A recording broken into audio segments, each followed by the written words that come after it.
Hi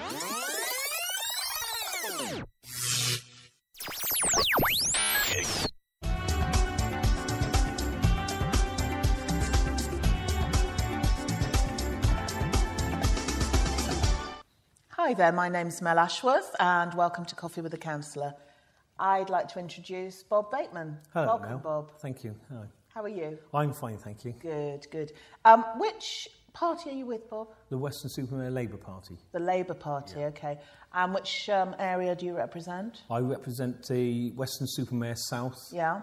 which covers the Old Mixon, Bourneville, Carnation, the Potteries Estate and Addicott Road area. Right, okay. How long have you been a councillor? 12 years. 12 years, okay. So you've been voted in 3 lots of elections? That's right, yeah. Okay. Increased my majority each time. Very good, well done. What motivated you to get involved in local politics then? Well, the way the country was at the time, under the Conservative government at the time, I joined the Labour Party in 1993, I believe it was. Yes. I've always been interested in politics. Yeah.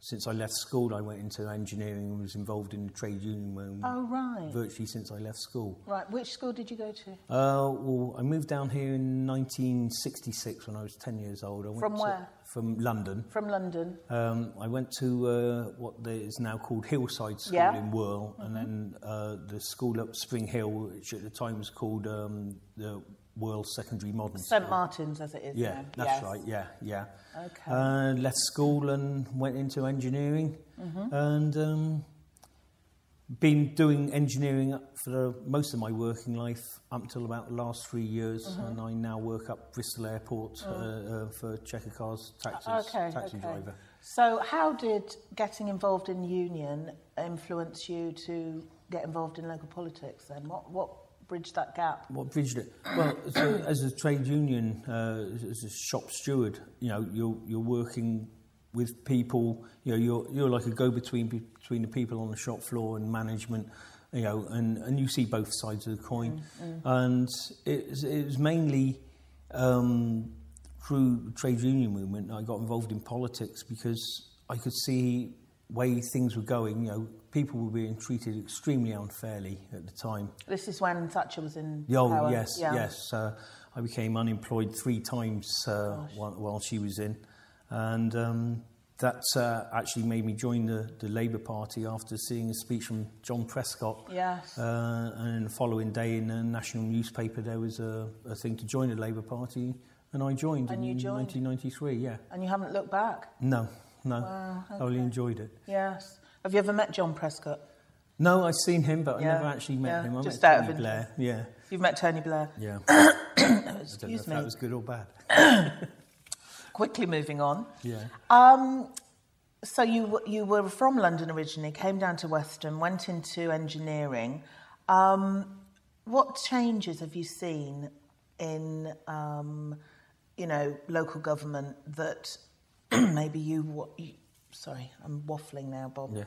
What changes have you seen in local government in your term of being? In my term, when I first became elected, which I believe was 98, it had just changed over from Avon County Council to North Somerset County Council.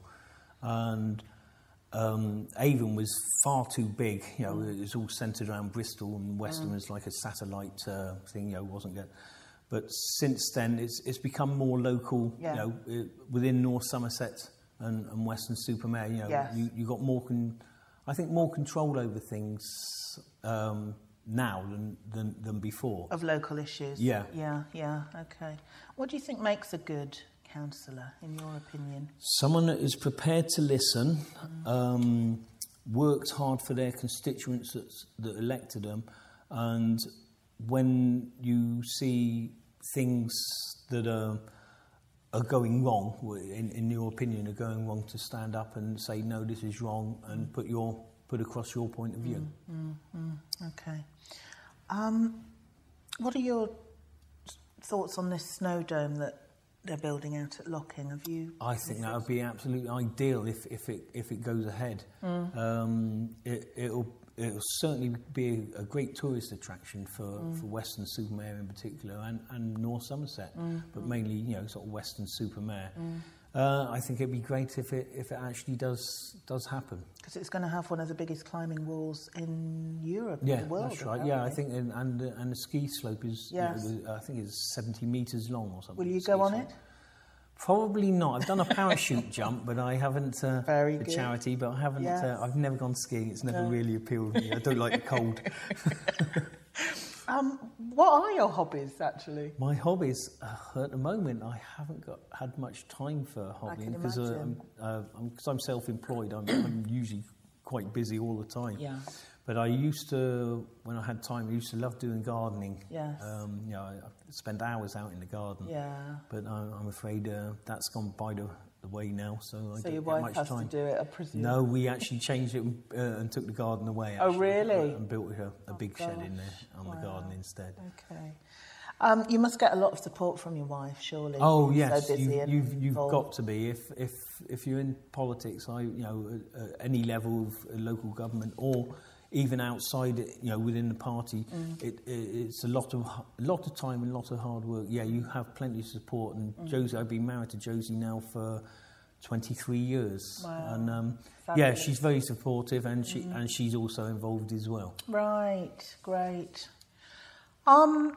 Now, one of the questions I love to ask councillors is 3 people that you'd like to invite to a dinner party. Yeah. Who would they be? Probably Sir Winston Churchill, John F. Kennedy, and Martin Luther King. Okay. I think they were probably the 3 most important people and done a lot of work for Britain and the world in the 20th century. Right. And I'd love to sit down and have a chat with them, talk to them. Yeah, it sounds like a very interesting dinner party. What can you say to young people in Weston, Bob, that are struggling? Because we all know, it's really hard for everyone. But it certainly is. You've really got to feel for young people who, their future, it's so uncertain. That's right, yeah. I mean, so what can you say to inspire anyone who is watching? To inspire young people, yes, things are tough at the moment, and I do feel sorry for them, because they're our next generation. Absolutely. And they're the ones that are coming through. They're the future. Yes. And things have really got to be, money has got to be spent on the youth of this, not just in Weston-super-Mare, but in the UK. Because we're just having a lost generation. The youth work budget. Yeah, and I think that's just incredible that they want to cut the youth thing, because they're the future. They're the ones that will take over from us. Absolutely. Get it wrong with them. Yes, and it's a lost generation. There'll be a lost generation if we've had that in the past, back in the 80s. Money has got to be spent on the youth. They're the most important. Probably the most important people, the youth of this country, and the elderly as well, and our servicemen as well. Money has got to be spent on it. Where it comes from, I don't know, but it's got to be spent on them. There is ways of getting money. So what would you say, literally, what would you say to a young person watching today who's thinking, oh gosh, Yeah. How would you inspire them maybe to get involved in... Yes, get involved in politics. Where would they start? Where would they start? Yeah. Well, they can actually join a political party. I mean, there's telephone numbers. Hopefully they would be inspired to join the Labour Party and, have social justice and actually improve lives for everyone, for, right across the age spectrum, but in particular youth. But yes, join the Labour Party and get involved. That's the only way you can change things, rather than sit at home. Yeah. Actually join a get out there party, and do something and have a voice. Yeah. Blue sky thinking. Yeah. So without limits. Yeah.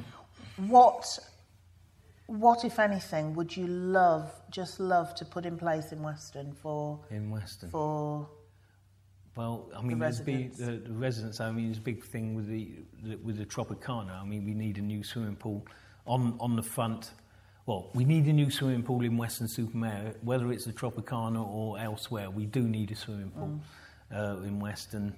Something to improve everyone's lives, basically. I'm just trying. What would that be? I'm just trying to think. Well, you'd have to talk to people to find out what they want. Yeah. You know, if I had a huge, great, massive pot of money and there was no limit, I would actually consult with people and ask, what is it you want? What is it you want? And you'd get a million different answers. Yeah.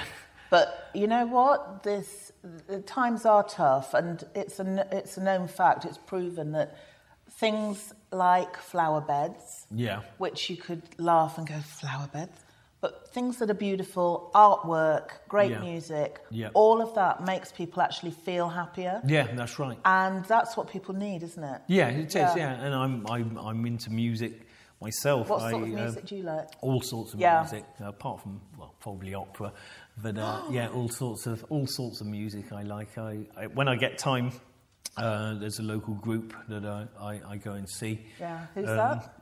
They're called Dirty Socket. Dirty Socket, never heard of them. No, they used to be called The Age, and actually the chap that's the lead guitarist in there, he lives opposite me. Yeah. And he used to be in a band many years ago, Edison Lighthouse. Yes. Love grows on where my rosemary goes.